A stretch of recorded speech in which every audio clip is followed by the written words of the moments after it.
Bonjour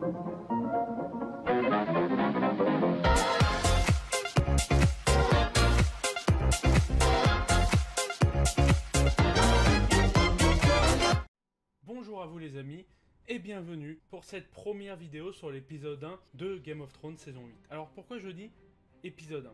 Tout simplement parce que pour cet épisode 1, et sûrement pour les autres, ça sera fait en deux parties. Premièrement, en fait, je vais exprimer mon avis assez succinct, environ je pense 10 minutes, 12 minutes, sur globalement ce que j'en ai pensé, avis positif et négatif. Et une deuxième vidéo va être consacrée en fait à rentrer plus dans les détails. Et cette deuxième vidéo sera normalement les 12 points marquants de cet épisode, où j'expliquerai des scènes vraiment précises qui m'ont marqué moi, pas les scènes, c'est vraiment subjectif, hein, c'est vraiment qui m'ont marqué moi, et pour pouvoir détailler plus en détail ma pensée et cet avis sur cet épisode. Mais vraiment pour cette première vidéo, on va se concentrer sur mon avis succinct, global de l'épisode. Commençons par dire que cet épisode, contrairement à ce que j'ai pu lire sur Twitter, chacun ses avis, mais non, cet épisode n'est pas ennuyeux. Premièrement, c'est un épisode qui remet les bases d'une série qui s'est arrêtée la dernière saison il y a 2 ans. Donc les scénaristes, même beaucoup de gens qui regardaient la série il y a 2 ans, ont besoin de se remémorer ça. Ensuite, les personnages eux-mêmes ont besoin d'apprendre des choses, on en reparlera plus en détail dans la vidéo des 12 points sur cet épisode, mais ont besoin d'apprendre des choses sur eux-mêmes. Il y a des choses que on sait, Jon Snow, qui est Aegon Targaryen, et j'en passe, que les personnages ne savent pas. Et donc c'est ça que cet épisode principalement fait. Il remet les bases, il recentre qui est où, et surtout il regroupe énormément de personnages. Et vu qu'il regroupe énormément de personnages à Winterfell, beaucoup de personnages se revoient après des fois plusieurs années. Donc, et certains ont un passif très important. Donc c'est important de bien planifier les choses pour ensuite passer à l'affrontement avec les marcheurs blancs. Même si, et c'est en ça aussi que l'épisode me plaît beaucoup, c'est que on retrouve un côté géopolitique propre à Game of Thrones globalement, un côté guerre d'espions, trahison, etc. qu'on a connu au fil du temps, qui en fait se retrouve parce que là on a vraiment Jon Snow qui, dans le cœur des Nordiens, après quand même avoir fait un coup dur avec les Sauvageons, il a réussi à les faire accepter, là ramène Daenerys, ses armées, et en plus de ça, et je crois que c'est ça le plus important, c'est que, un moment dans l'épisode, je reviendrai en détail dans les 12 points, mais il dit aux Bannerets qui sont là à clairement lui dire qu'ils sont pas contents, qu'il y a aussi Cersei et son armée qui va venir. Donc on comprend la méfiance. La méfiance du peuple nordien est très bien retransmise. Et ça se comprend d'autant plus que, pour ceux qui prendraient un peu les Nordiens pour des cutéreux, faut comprendre qu'ils ont connu une période très difficile. Ils ont connu la chute des Stark, l'instabilité politique totale dans tout le Nord, une perte monstrueuse de soldats, que ça soit se tuer au mariage, que ça soit se tuer dans plusieurs batailles avant, qui étaient opprimés principalement par Ramsay Bolton, clairement qui avait un régime tyrannique. Donc on sort de tout ça, on a eu ensuite tout le passage avec l'attaque, qui c'est clairement une attaque des Sauvageons, qui ensuite ont dû être acceptés parmi la population sur les terres du Nord, et maintenant on a en plus de ça la menace des marcheurs blancs. Donc il faut comprendre pourquoi les gens du Nord en ont gros sur la patate. Ils voient débarquer 2 dragons, ils voient débarquer Daenerys presque en conquérante. D'ailleurs, ce qui est intéressant à noter, c'est qu'on a le même plan au début que dans la saison 1 pour l'arrivée de Robert Baratheon.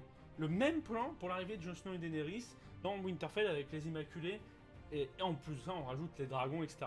Donc faut comprendre tous ces éléments-là qui sont importants, qui sont pas mis là pour rien, et on voit, donc je reviens au jeu géopolitique qui est très intéressant dans cet épisode, on voit donc bien que les Bannerets du Nord, que ça veut dire tous ceux qui avaient prêté allégeance à Jon Snow, n'ont plus du tout Jon Snow dans leur cœur, n'ont plus du tout Jon Snow dans l'idée de le servir. Là, c'est clairement, on n'a pas le choix d'être avec toi.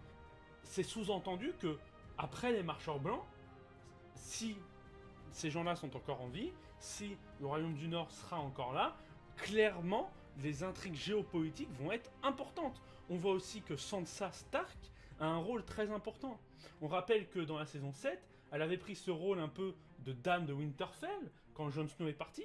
Hein. C'est vrai qu'elle avait pris ce rôle, on va pas dire de reine du Nord, mais presque, et qu'on voit d'ailleurs que beaucoup de bannerets, et on voit clairement qu'ils accorderaient beaucoup plus leur confiance à elle, qu'ils la considèrent plus comme sauveuse que Jon Snow. Et ça, je pense que ça va être aggravé par le fait que, d'ailleurs, Jon Snow, on en reviendra dans les 12 mois, mais vient d'apprendre qu'il est Aegon Targaryen, etc., etc., etc.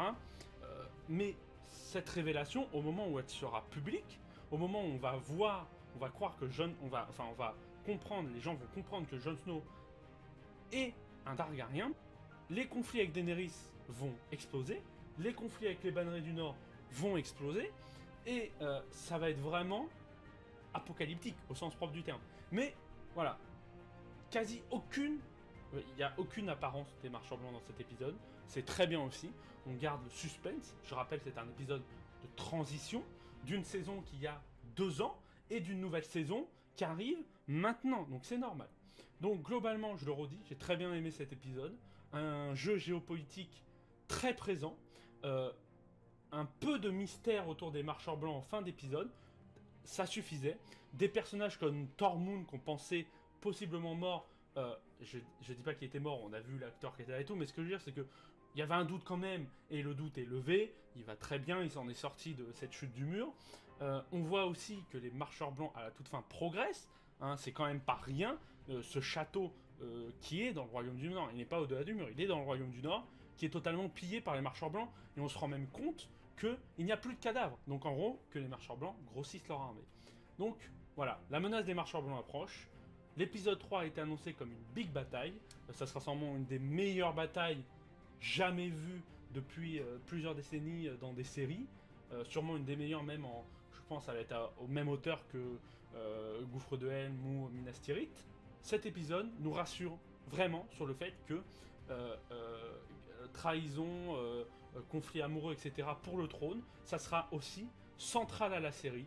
Et je pense que la deuxième partie, j'espère que toute la série va pas jouer sur les marcheurs blancs. Je suppose que après épisode 3, les marcheurs blancs sont soit évacués, soit amenés d'une façon ou d'une autre à ne plus être là, à mort de leur chef par exemple, et que les 3 épisodes qui restent seront consacrés vraiment au trône de fer et comment vont s'en sortir Daenerys et Jon Snow dans leur conflit maintenant qui est aussi politique avec cette révélation qu'a appris Jon Snow, comment tout ce monde-là va faire pour affronter Cersei et la Compagnie Dorée, qui maintenant, on a eu les chiffres en plus de la bouche du capitaine Strickland, qui compte 20 000 hommes, 2000 chevaux, ce qui est quand même énorme. Hein. C'est vraiment beaucoup dans le monde de Westeros. Et c'est une armée surtout surentraînée. Dans beaucoup d'écrits, on parle de la Compagnie Dorée comme l'armée la plus puissante et entraînée de tout le monde de Game of Thrones. D'ailleurs, c'est la plus puissante sûre de toutes les cités libres d'Essos. Donc voilà, tout ça, c'est les graines pour cette saison. Ma seule inquiétude est celle-là, c'est que vraiment, j'ai peur que tout ça aille trop vite. Il n'y a que 6 épisodes. Ils ont 3 épisodes pour ma part pour boucler les marcheurs blancs. Peut-être 3 épisodes pour ensuite boucler le trône. Ou alors tout va être s'entremêlé, mais j'ai vraiment peur de cet effet-là, c'est que peut-être il y a trop peu d'épisodes. Après, on aura quelques épisodes d'1 heure, d'autres de 40-50 minutes de durée normale. Donc voilà, on va voir. Deux derniers points faibles pour moi, c'est clairement Cersei et Euron. J'en reparlerai dans les 12 points, mais Cersei et Euron, je trouve que c'est beaucoup trop rapide. Je trouve qu'elle cède beaucoup trop rapidement, je trouve ça très étrange. Et d'ailleurs, on n'évoque que très peu son enfant. Voilà, je crois que j'ai fait le tour. Je crois que j'ai un peu tout dit. Et comme je vous l'ai dit, tout ça c'est mon avis global. Mais vous allez avoir la vidéo des 12 points où je vais parler de scènes très précises. Je vous souhaite une bonne journée à vous. Bonne soirée. Surtout, moi personnellement, en tant que fan d'histoire, je pense aussi à la cathédrale Notre-Dame, qui vraiment, c'est vrai que je ne suis pas du tout chrétien, je suis agnostique, mais c'est un déchirement au cœur pour moi. C'est un monument merveilleux. Je vous souhaite une bonne journée, une bonne soirée. Je vous souhaite bon visionnage de séries, de cinéma. Portez-vous bien, bise et à la prochaine.